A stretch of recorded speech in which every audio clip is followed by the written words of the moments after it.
నమస్తే, నేను మీ హరిత. అమ్మ అదర్నా సొసైటీ గురించి మీరు వినే ఉంటారు. వికారాబాద్ లోని దాదాపు 20 గ్రామాల్లో 4000 టాయిలెట్స్ వరకు వాళ్ళు కట్టించారు. ఎంతో వేలాది మంది మహిళలకు శిక్షణ కార్యక్రమాలు ఇచ్చి వాళ్ళకు స్వయం ఉపాధి కూడా కల్పిస్తున్నారు. స్టూడియోలో ఉన్నారు అమ్మ అదర్నా సొసైటీ ఫౌండర్ సునీత గారు. సునీత గారు, నమస్తే అండి. నమస్తే. చాలా గ్రేట్ తెలుసా, మీరు 4000 టాయిలెట్స్ కట్టించడం అంటే అది మాటలు కాదు. ఎలా సాధ్యమైంది మీకు? మాకు మండల్లో వచ్చేసి కొంతమంది అధికారులు, మండల ఎంపీడీఓ గారు కానీ, పీడీ గారు కానీ ఇలాంటి వాళ్ళు సహకరించారు. తను ముందే మాకు బడ్జెట్ అనేది అడ్వాన్స్గా ఇచ్చారు. సార్, నేను ఇట్లా సక్సెస్గా చేసిస్తాను, నా పని చూడండి, 1-2 విలేజ్లు నేను కట్టించిన తర్వాత మీరు నాకు కొంచెం అడ్వాన్స్ ఇస్తే ఫాస్ట్గా కట్టుకుంటూ వెళ్తాను.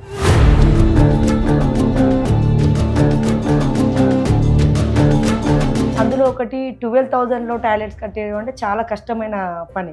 దాంట్లో విలేజ్లలో కూడా అవేర్నెస్ కల్పించి కట్టించడం అంటే చాలా కష్టాలను నేను ఎదుర్కొన్నాను. ఇవన్నీ మీరు సింగిల్ గానే చేశాను. ఎవరి సపోర్ట్ లేదా? ఎవరి సపోర్ట్. అసలు అమ్మ అదర్నా సొసైటీ ఏంటండి? నేను ఫస్ట్ వచ్చేసి ఇక్కడ వికారాబాద్ జిల్లా తాండూరు ఏరియాలో శిశు విహార్ అనేది రన్ చేశానండి. రోజు ఒక 10-15 మందిని చిన్న చిన్న పిల్లల్ని చెత్త కుప్పలలో పడేసేవాళ్ళు. అలాంటి వాటి కోసం నన్ను గవర్నమెంట్ అక్కడ రంగారెడ్డి డిస్ట్రిక్ట్ కలెక్టరేట్ నుండి 2013లో 12లో నేను అక్కడికి వెళ్ళడం జరిగింది. అక్కడ డైలీ నేను పోలీస్ డిపార్ట్మెంట్ తోని కన్సల్ట్ అయ్యి డైలీ అక్కడ ఉన్న పిల్లలందరినీ కూడా కాపాడేది. ఎక్కువ అక్కడ బిజినెస్ ఏరియా, స్టోన్, మన క్వారీస్ ఎక్కువ ఉంటాయి. ఎక్కడెక్కడి నుంచో లేబర్ వచ్చి అంతా అక్కడ బ్రతుకు తెరువు కోసం వచ్చేవాళ్ళు. అలా చాలా మంది పిల్లల్ని కానీ పడేయడం, అక్రమ సంబంధాలు పెట్టుకోవడం, ఇట్లాంటి చాలా ఇష్యూస్ అక్కడ జరుగుతాయి. చాలా మంది పిల్లల్ని మీరు కాపాడారు మేడం. చాలా చిన్న చిన్న పిల్లలు. ఒక 5 years నాకు పండుగలు కానీ, టెంపుల్స్కి వెళ్ళడం కానీ ఎటువంటిది నేను చేయలేదు మేడం. డైలీ నా పని 24 hours ఆ పిల్లలను కాపాడడం, మహిళలకు ట్రైనింగ్లు ఇవ్వడం, ఈ Swachh Bharat వర్కులలో toilets కట్టియడం, community soap కట్టియడం, ఇవే నా జీవితం. పిల్లల్ని, చాలా మంది పిల్లల్ని మీరు వదిలేస్తే, తల్లిదండ్రులు వదిలేస్తే కాపాడిండ్రు అంటున్నారు కదా, ఆ పిల్లల్ని ఏం చేశారు? అదంతా నేను గవర్నమెంట్ కి హ్యాండ్ ఓవర్ చేశాను మేడం. వాళ్ళు దత్తతలకి ఇవ్వడం, అడాప్ట్ ఇవ్వడము, వేరే వాళ్ళు 6 years అబో వాళ్ళందరినీ కూడా మళ్ళీ శిశు విహార్ కాకుండా కొన్ని ఆర్గనైజేషన్స్ కి హాస్టల్స్ లలో చదివించడము, KGBలలో పంపివ్వడం, వాళ్ళంతా మాకు స్టాఫ్ ఉంటారు. వాళ్ళ ద్వారా మొత్తం వాళ్ళు గవర్నమెంట్ చూసుకునే వాళ్ళు.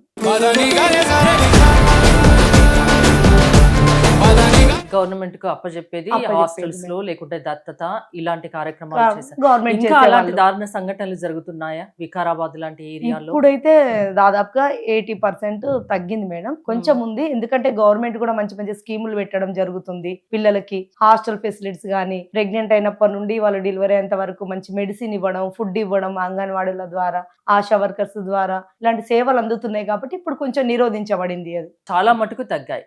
మీరు చాలా మంది పిల్లల్ని చెత్త కుప్పల్లో అలా ఇలా తీసుకొచ్చి వాళ్ళకు ఒక ఉపాధి, వాళ్ళకు ఒక సెక్యూరిటీ, వాళ్ళకు జీవితాన్ని కల్పించారు కదా. అంటే ఎందుకు ఇలా జరిగింది? దాని వెనుక కారణాలు ఏమన్నా చెప్పగలరా? లేబర్ వర్కులు చేసే ఏరియా 4 మూల అన్ని రాష్ట్రాల నుండి అక్కడ వచ్చి వర్కులు చేసేవాళ్ళు లేబర్. ఇలాంటి లేబర్ కి కొంచెం మనకు ప్రెగ్నెన్సీ ఎలా వస్తుంది ఏంటి, లైంగిక వేధింపులకు గురి అయ్యే వాళ్ళు, మహిళలు చాలా మంది పిల్లలను అట్లా లైంగిక సంబంధాలు పెట్టుకొని లేబర్ వాళ్ళతోనే ఇలాంటివి చాలా ఉండేది. వాటి మీద వాళ్ళకి ఎటువంటి అవగాహన అనేది లేకుండేది. వాళ్ళకు తెలుగు రాదు, కన్నడ, హిందీ అలాంటి వాళ్ళు మారుమూల ప్రాంతాల నుండి బ్రతకదెరువు కోసం వచ్చేవాళ్ళు. వాళ్ళకి కొంతమంది లోబర్చుకొని ప్రెగ్నెన్సీలు చేసి ఇట్లా ఇబ్బందులకు గురి చేసేవాళ్ళు. అక్రమ సంబంధాలనే ఎక్కువ ఉండేది. అవి కూడా ఇప్పుడు నిరోధించబడ్డాయి. చాలా వరకు అన్ని గవర్నమెంట్ మంచి మంచి ప్రోగ్రామ్స్ చేస్తుంది. ఇప్పుడు అవేర్నెస్ వచ్చింది కాబట్టి ఇలాంటివి తగ్గాయి. ఆ కార్యక్రమాలు చేస్తుంటూ మీరు గవర్నమెంట్ సపోర్ట్ తోనే ఈ టాయిలెట్స్ ఇవన్నీ కట్టిస్తున్నారా ఇప్పుడు? అవును మేడం. గవర్నమెంట్ సింగిల్ గా చేయడం, మీకు ఎవరి సపోర్ట్ లేకుండా చేయడం ఇబ్బందిగా లేదా? ఈ వర్కులలో అనేది ఇన్కమ్ అనేది ఉండదు madam. First of all income ఆశించకూడదు. ఇన్కమ్ ఉండదు. 12,000లో టాయిలెట్ కట్టిస్తే మనకి అందులో ఇన్కమ్ ఎక్కడి నుంచి వస్తుంది మేడం? మళ్ళీ ఇంటి వాళ్ళనే ప్రోత్సహించి ఇంకో 2-3,000 కలుపుకొని మంచిగా చేసుకోండి అని చెప్పేవాళ్ళము. గవర్నమెంట్ ఇంత సపోర్ట్ చేస్తుంది. ఇప్పుడు ఇందిరమ్మ ఇల్లు ఉన్నాయి కదా మేడం, ఒక 5 lakhs ఇస్తే ఇంకో 5 lakhs వేసుకొని మంచిగా హౌస్ ఎలా కట్టించుకుంటున్నారు. ఆ విధంగా వాళ్ళని మోటివేట్ చేసి వాళ్ళకి మంచి అవేర్నెస్ కల్పించి, ఇంకా ఎర్లీ మార్నింగ్ 6 o'clock టీ తాగి ఇంట్లో నుండి వెళ్తే నైట్ 12కి వచ్చేదాన్ని మేడం. ఆ నైట్ కూడా మళ్ళీ వచ్చి ఇంట్లో ఇట్లా పడుకోగానే బ్రిక్స్ లారీస్, సిమెంట్ లారీస్, దానికి సంబంధించిన పైపు మెటీరియల్, మన షాద్ నగర్ లో ఉన్నాయి మేడం. మెటీరియల్ అంతా అక్కడ నుంచి సప్లై అయ్యేది మాకు. అక్కడ నుండి అంతా వచ్చేది. నైట్ లేబర్ అంటే డైలీ వచ్చి వర్క్ చేసుకొని వెళ్ళేవాళ్ళు. అవి గుంతలు తీయడము, లేబరు కట్టించడము, అలాంటి చిన్న చిన్న వర్క్లకి లేబర్ని తీసుకెళ్లేదాన్ని. కానీ ఇవి నైట్ పూట పోయే వాళ్ళు మనకు ఎవరు ఉండరు.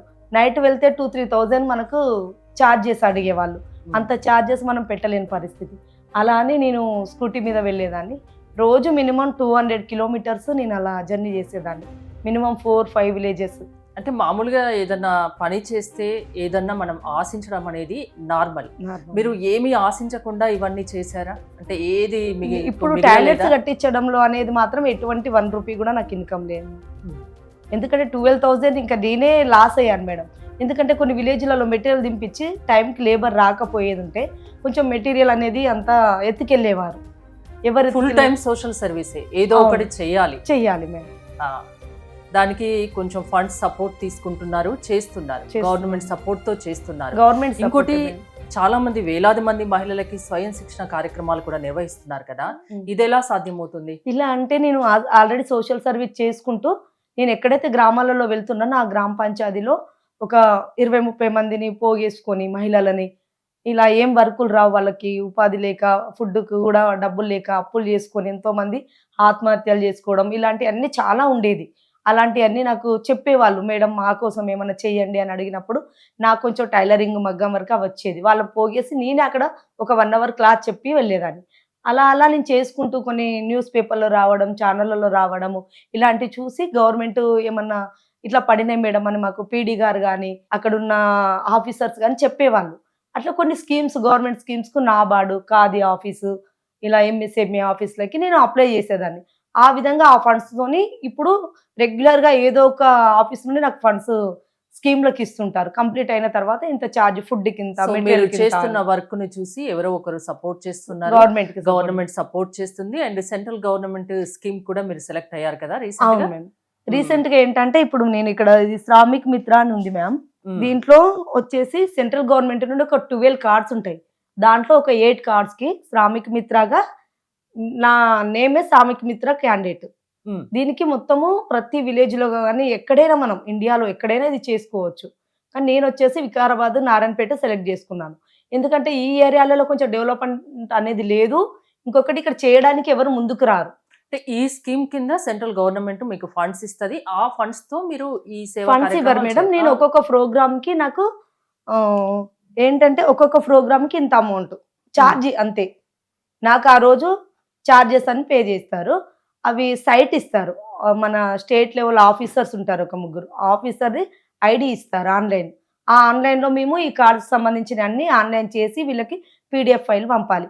ఎటువంటి 1 రూపీ కూడా ఎవరి దగ్గర నేను తీసుకోకూడదు. ఛార్జెస్ తీసుకోకుండా ఈ కార్డు చేస్తే ఆ 1 డే నేను పోయినందుకు 1000 రూపీసా 800 నాకు కూలీ అనేది కట్టిస్తారు. మినిమం చార్జెస్ అంతవరకు ఇస్తారు. వెళ్ళి రావడం ఎక్స్ట్రా ఫండ్స్ అలాంటివి ఏమి ఉండదు.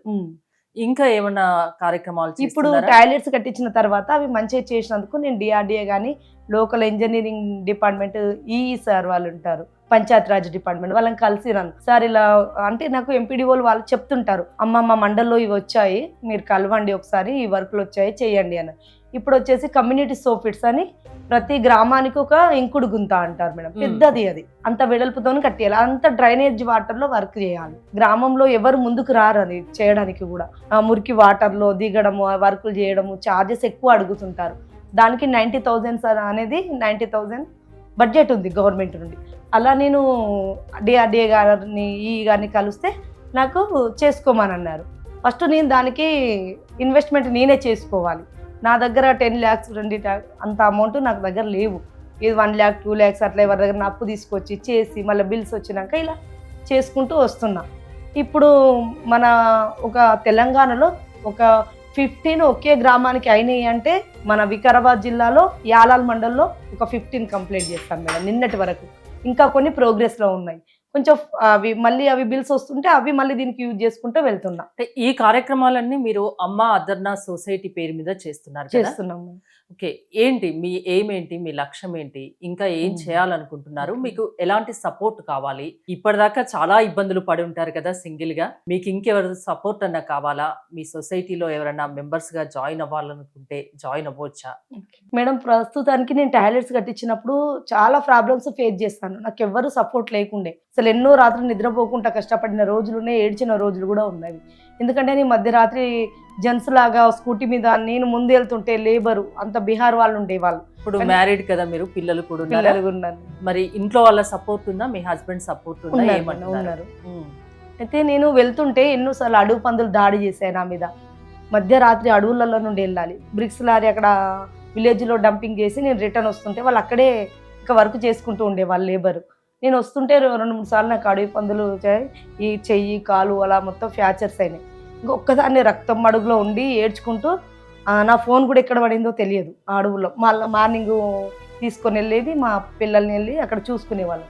కట్లు కట్టుకొని చేతులకి అలా చాలా కష్టపడ్డాను ప్రతి ఎందుకు ఒక్కరికి. ఇవన్నీ మనకని మీ పిల్లలు కానీ, మీ హస్బెండ్ కానీ ఎప్పుడు చెప్పలేదా? అన్నారు మేడం. చాలా కోపం చేశారు. ఇంత రిస్క్ తీసుకొని అవసరం ఎందుకు అంటే గ్రామీణ ప్రాంతాలలో నేను కొన్ని స్కీమ్‌లకు గాని దేనికన్నా వెళ్ళినప్పుడు అక్కడ టాయిలెట్స్ లేక ఆడపిల్లలు మళ్ళీ బయట అవును. వెళ్ళినప్పుడు చాలా కొన్ని ఇబ్బంది పాము ఉంటుంది. కాటులకు గురయ్యి ఇప్పటికీ అట్లాంటి- చాలా గ్రామాలు టాయిలెట్స్ లేని గ్రామాలు చాలా ఉండుంటాయి కదా. అవును మేడం, అవును.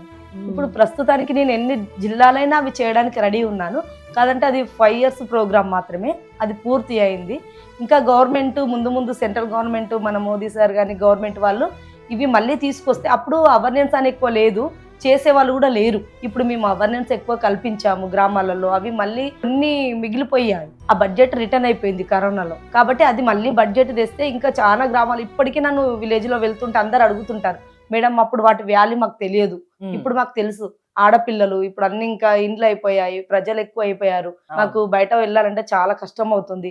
డే నైట్ పోతే ఆడపిల్లలకి ఎప్పుడు ఏం జరుగుతుందో. అది కర్ణాటక బార్డర్‌లో ఉంది. దాంట్లో ఎప్పుడు ఇటు నుండి ఏ రాష్ట్రం నుండి ఎవరు వచ్చి ఏ దోపిడీలు చేస్తున్నారు. ఆడపిల్లల మీద అఘాయిత్యాలు చేస్తున్నారు. అట్లాంటివి జరిగాయి కొన్ని. చాలా జరిగాయి అక్కడ. ఇలా నన్ను అడుగుతుంటారు. ఎక్కడ నేను బస్‌లో కనబడినా ఎక్కడ ఈ 20 విలేజ్‌లలో వికారాబాద్ డిస్ట్రిక్ట్ లో మీరంటే తెలిసి ఉంటుంది అందరికీ. అందరికీ తెలుసు మేడం. ఉమ్. తాండూరు, పెద్దేములు అందరు నన్ను తిట్టేవాళ్ళు. కొంతమంది నవ్వుకునేవాళ్ళు. ఈమెంది ఇంత దారుణంగా చేస్తుంది. ఎన్ని లక్షలు వస్తున్నాయి. అంటే మీకు ఇన్స్పిరేషన్ ఎవరు? మీరు సింగిల్ గా ఇంత ఫైట్ చేస్తున్నారు. ఇవన్నీ మహిళలు వాళ్ళు స్వయం ఉపాధి వాళ్ళకు ఉండాలి అని శిక్షణా కార్యక్రమాలు నిర్వహిస్తున్నారు. చాలా కార్యక్రమాలు చేస్తున్నారు కదా. మీకు ఇన్స్పిరేషన్ ఏంటి వీటన్నింటికి? అంటే ఎవరో కాదు మేడం. నాకు నేనే ఉన్నాను. నేను కూడా చైల్డ్ మ్యారేజ్ నాది. చైల్డ్ మ్యారేజ్ లో నాకు 20 ఇయర్స్ లోపు 3 పిల్లలు ఉన్నారు. మా హస్బెండ్ గాని అత్తగారు గాని డైలీ నాకు వరకట్నం వేధింపులు అనేది బాగా చేసేవాళ్ళు. చాలా ఇబ్బంది గురయ్యేది. అలాంటి పరిస్థితిలో నా 3 పిల్లలను తీసుకొని నేను సిటీలో ఐదర్శ కోట్లో మనకి కస్తూర్బా నేషనల్ మెమోరియల్ ట్రస్ట్కి వచ్చాను.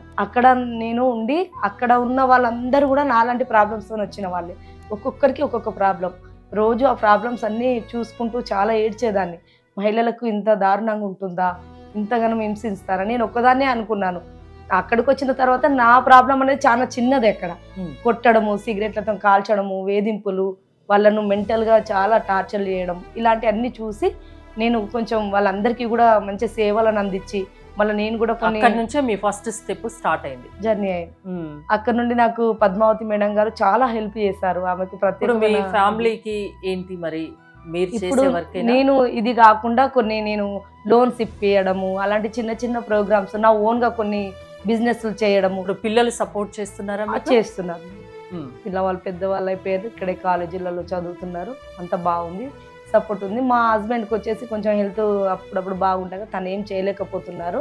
ఇంకా అంతా అయితే బాగానే ఉంది పిల్లల పరంగా, ఫ్యామిలీ పరంగా. వాళ్ళు ఇంకా కానీ బాగా రిస్క్ తీసుకోకు, ఇప్పుడు నీ ఏజ్ కూడా అయిపోతుంది అంటే నాకు ఇవి హెల్త్ ఇష్యూస్ చాలా వచ్చాయి. విలేజ్లలో టాయిలెట్స్ లేవు కదా. నేను ఒక గ్లాస్ వాటర్ మార్నింగ్ తాగెళ్తే ఇంటికి మళ్ళీ ఈవినింగ్ వచ్చినాక ఒక గ్లాస్ వాటర్ తాగు. బాటిల్ తీసుకపోతే ఎక్కడ తాగితే మళ్ళీ నాకు ప్రాబ్లం అవుతుందని వాటర్ బాటిల్ కూడా అవైలబుల్ గా ఉండవు. అలా చాలా ఏమిటంటే కిడ్నీ ఆ పీరియడ్ లోనే కిడ్నీ స్టోన్స్ 2 టైమ్స్ అర్చన హాస్పిటల్ లింగంపల్లిలో చందానగర్ లో 2 టైమ్స్ సర్జరీ చేయించుకున్నాను. దాంట్లో చాలా హెల్త్ ఇష్యూస్ కూడా ఫేస్ చేశారు. చాలా మేడం. ఇప్పుడు ఆస్తమా అయితే చాలా భయంకరంగా వచ్చింది. ఇంకా ఫుడ్ చాలా కేర్ఫుల్ గా తీసుకుంటాను ఇప్పుడు. అది కూడా నాకు చాలా హెల్త్ ప్రాబ్లమ్స్ చాలా అయ్యాయి. మీ ఆరోగ్యాన్ని లెక్క చేయకుండా అన్ని ఇబ్బందులకు వచ్చి ఇన్ని కార్యక్రమాలు చేస్తున్నారు కదా.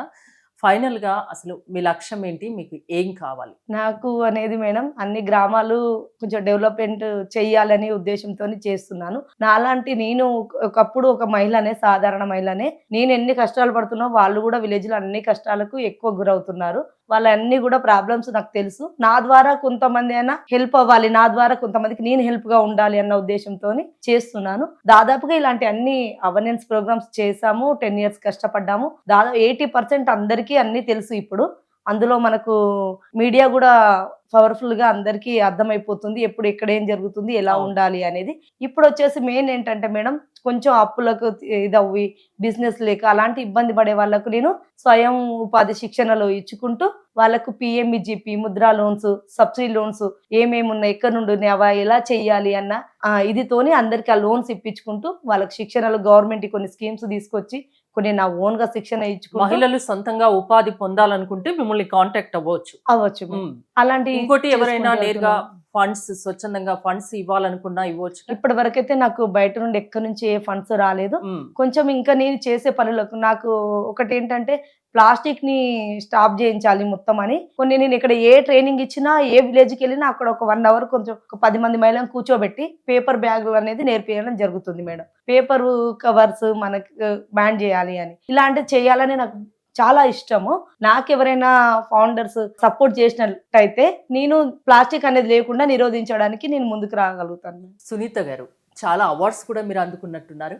అవును మేడం. అంటే ఏంటవి, వాటి గురించి చెప్తారా? నేను స్వచ్ఛ భారత్ వర్కులు చేసినప్పుడు మన DRDA PD Vikarabad district Johnson sir అనే తను ఉండేవారు. అప్పుడప్పుడు తను ఫీల్డ్కి వచ్చేవాళ్ళు వాళ్ళ టీంతోని. వచ్చినప్పుడు గ్రామాలలో కూడా అందరు చెప్పేవాళ్ళు, సర్పంచ్ వాళ్ళు కానీ పొలిటికల్ గా వాళ్ళు కానీ, దాన్ని ఇలా చేస్తుంది సార్, అసలు ఎంత కష్టపడుతుంది, తనకి ఏదో ఒకటి మనం గవర్నమెంట్ నుండి ఇవ్వాలి అంటే అప్పుడు తను డిస్టిక్ అవార్డు నాకు ఇప్పేయడం జరిగింది.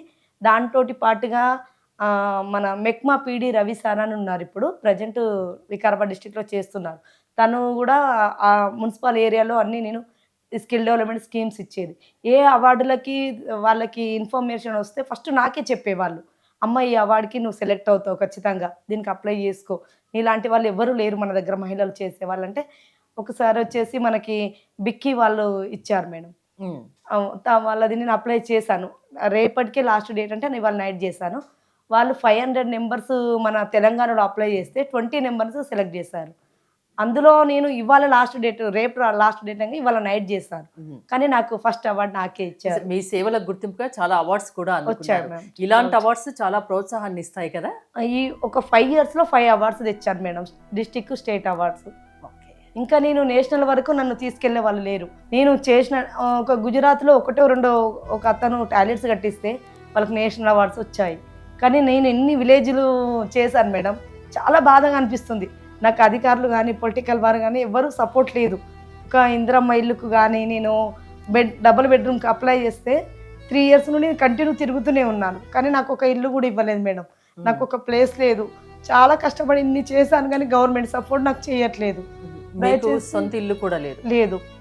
గవర్నమెంట్ నన్ను గుర్తించి నాకు ఒక ఇల్లు కానీ ప్రొవైడ్ చేస్తే బాగుంటుంది. ఇన్ని సేవా కార్యక్రమాలు చేస్తున్నారు, ఇంత ప్రజల కోసం సేవ చేస్తున్నారు. మీకు ఒక గవర్నమెంట్ కొంచెం కల్పించుకొని ఒక ఇల్లు లాంటిది ఏదన్నా ఇస్తే మీకు సంతోషం. కొంచెం ప్లేస్ ఇచ్చినా కూడా, ఇంకా వేరే ఎవరైనా ఫండ్స్ ఇచ్చినా ఆ ఫండ్స్ తో సేవా కార్యక్రమాలు చేసుకుంటాం. ఏడవకండి, మీకు అంతా మంచి జరుగుతుంది. మీకు గవర్నమెంట్ నుంచి ఫుల్ సపోర్ట్ రావాలని మేము కూడా కోరుకుంటున్నాం. Thank you. ఇంకా గ్రామీణ ప్రాంతాల్లో ఎలాంటి ఎవరికి ఏ ఇబ్బంది ఉన్నా చూసుకుంటాము. ఫండ్స్ ఎవరైనా ఇంట్రెస్ట్ ఉంటే ఇవ్వచ్చు.